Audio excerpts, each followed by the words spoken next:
السلام علیکم ورحمۃ اللہ وبرکاتہ۔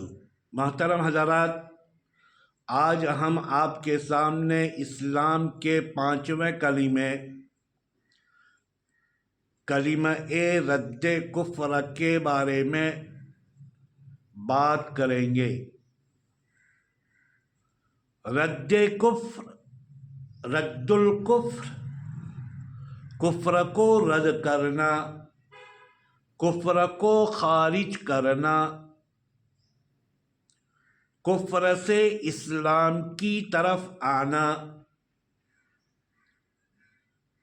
5 لفظ ہے، ایک ہے کفر، ایک ہے شرک، ایک ہے ایمان، ایک ہے اسلام اور ایک ہے نفاق۔ کفر کہتے ہیں اللہ کی ذات کا، اللہ کے وجود کا انکار کرنا، یہ کہنا کہ کائنات میں اللہ نام کی کوئی ذات ہے ہی نہیں، اس کو کہتے ہیں کفر۔ ایسا کرنے والے کو کافر کہا جاتا ہے۔ دوسرے نمبر پر ہے شرک، یعنی اللہ کے ساتھ اللہ جیسا کسی دوسرے کو سمجھنا۔ کیا مطلب؟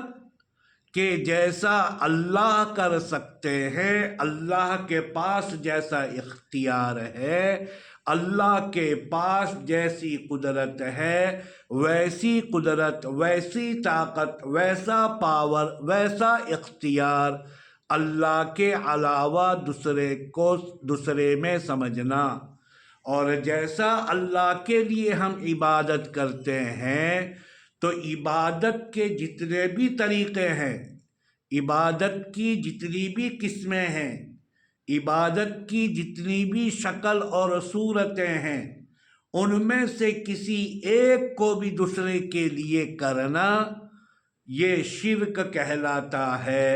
اللہ شرک سے بھی اور کفر سے بھی ہماری حفاظت فرمائے۔ اسلام کہتے ہیں اللہ کے حکم کے آگے سر تسلیم، سر خم کر دینا، سر تسلیم خم کر دینا، یعنی اللہ کے ہر حکم کو سر ماتھے پر چڑھانا، اس کو مان لینا، اس کے مطابق عمل کرنا، یہ ہے اسلام۔ ایمان کہتے ہیں دل سے، زبان سے، اپنے عمل کے ذریعے سے اللہ کو سچ ماننا اور سچ جاننا کہ اللہ ہے کائنات کا مالک، اور اللہ ہی کے آگے ہم جھکتے ہیں، اللہ ہی سے ہم مدد مانگتے ہیں، اللہ ہی کو مختار کل سمجھتے ہیں۔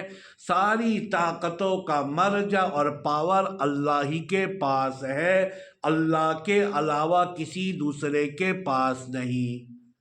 اور 5ویں چیز ہے نفاق، یعنی زبان سے اپنے آپ کو مسلمان کہنا، مسلمان ظاہر کرنا، اور دل سے اپنے مسلمان ہونے کا انکار کرنا۔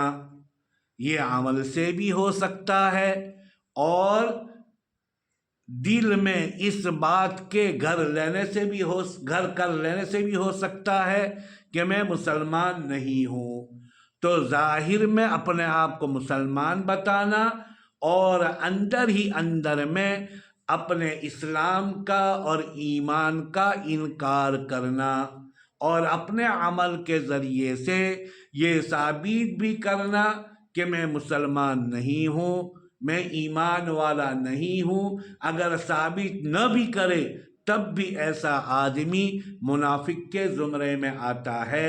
اللہ تعالی ہماری حفاظت فرمائے۔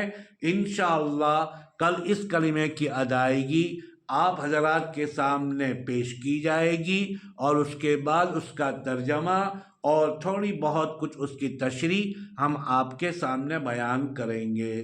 تب تک کے لیے دعا کی درخواست۔ السلام علیکم ورحمۃ اللہ وبرکاتہ.